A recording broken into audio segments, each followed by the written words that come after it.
The Boeing 787 Dreamliner is one of the world's most advanced commercial aircraft, and ordinarily you'll find these planes jetting off on long-haul routes around the world. But sometimes you will find the Dreamliner available on a much shorter flight, such as the one that I'm taking today. I'm in Madrid, about to head to Amsterdam on board Air Europa's flagship aircraft. I'm really excited for this journey, but before we get on board, let's go and check out the terminal here in Madrid. Welcome to Blake Edgington Airborne. Let's get going.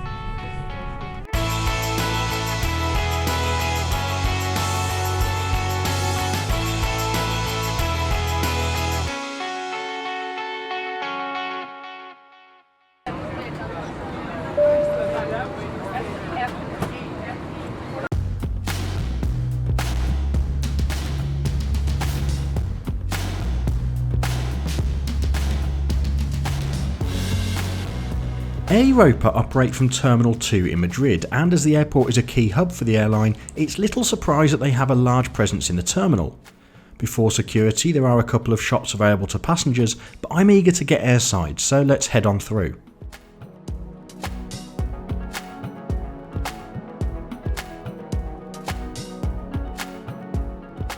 Terminal 2 has several gate areas, some of which are technically in other terminals. The E-gates, for example, are actually part of Terminal 3, and I really like this area.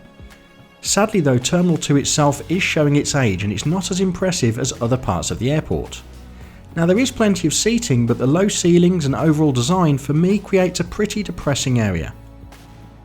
Of course, the terminal does offer a range of shops and restaurants that you can visit to pass the time.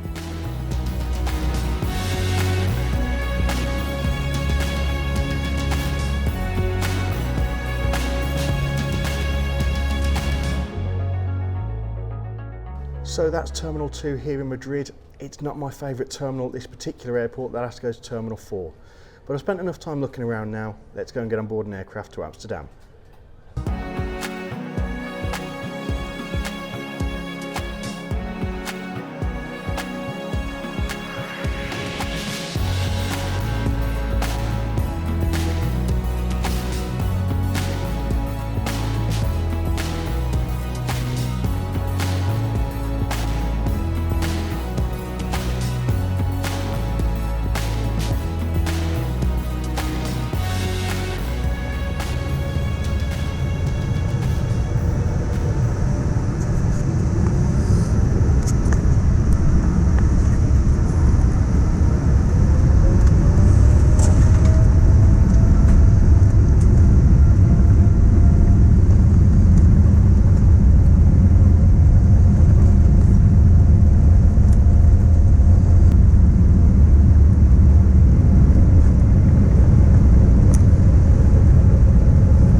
Air Europa are the third largest Spanish airline, operating a mix of domestic, European and long-haul flights. Ordinarily in Europe you'll experience their Boeing 737 or Embraer regional jets, but of course, as with my flight today, the airline will utilise a larger aircraft when needed. The 787 Dreamliner is the most modern aircraft in the fleet and eventually will replace their older Airbus A320s, which I've tried before. Very shortly we'll look at what the 787 is like for passengers, but first, let's take a look at the cost of flying Air Europa. There are two direct Air Europa flights daily between Madrid and Amsterdam, with fares from less than €50 depending on your date of travel. The cheapest light fare offers the basic package of hand luggage only, and if you require hold luggage or more flexibility, you may choose a standard economy fare, or you can add items later in the booking process. Air Europa operate both the 787-8 and the larger -9 which I'm on board today, and this aircraft accommodates over 300 passengers split between economy and business class.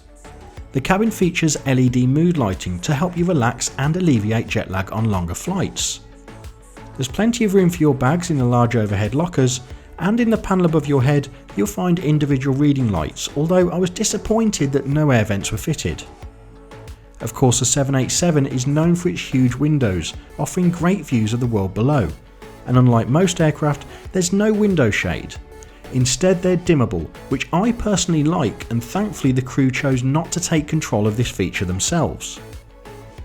There are several toilets on board which have motion activated taps to keep your hands germ free, at least until you open the door anyway. After visiting the toilets, it made perfect sense to think about eating, and I decided to see what was on offer from the buy on board menu. Now my good friend Lucas from Onboard HD recently tried the pizza on his Air Europa flight, but it was a little too early for me and I played safe with an apple juice and croissant. Now the juice was nice, but this croissant could have been used as a hammer, and I decided to give it a miss after just one bite.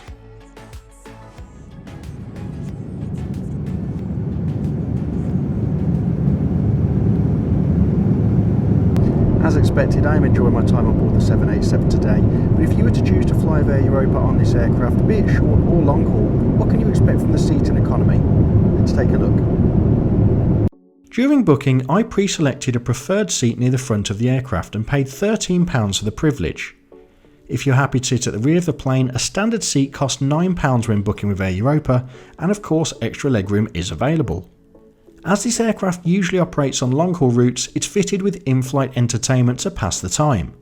Sadly, when I filmed this part of the video, the system had been restricted by the crew, but it's still worth noting that USB power is available, as well as a headphone port to enjoy the programming. There is quite a decent sized tray table on the Air Europa 787, and there's certainly room for an in-flight meal. Of course, it does also have a recess for a drink. The tray table can be brought closer to you as well, which is useful for children. The seat pocket provides plenty of space for your personal items, and in here you'll find the safety card, the buy on board menu, and of course Air Europa's in-flight magazine. Now the seat in front of me was reclined during filming, but you can see that I still have a bit of legroom available, and overall I found the seat to be very comfortable. The seat also provides an adjustable headrest, which is a big plus on longer flights.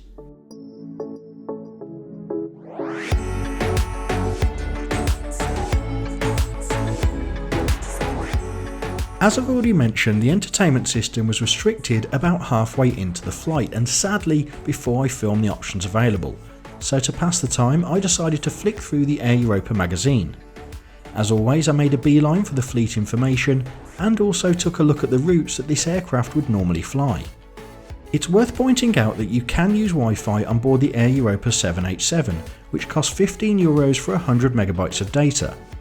Personally, I prefer to disconnect from the world when flying, but let me know in the comments if you enjoy using Wi-Fi when you travel.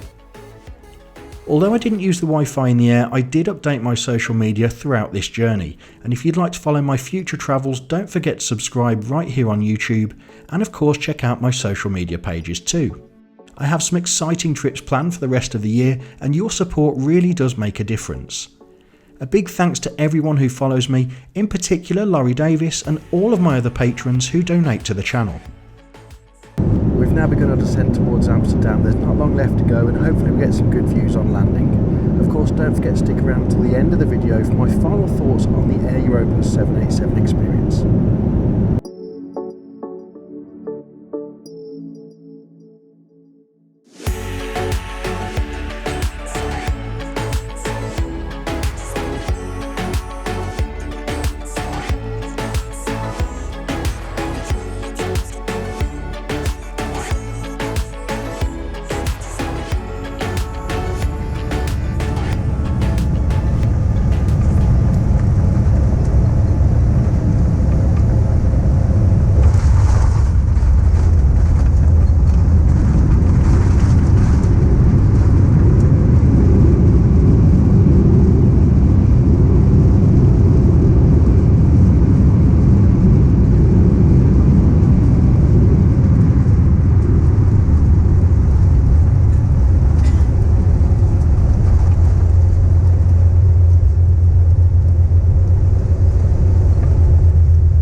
and welcome to Amsterdam after that trip with Air Europa. If you're new to this channel, this is where I'll share with you my final thoughts on today's trip, kicking things off at Madrid Terminal 2.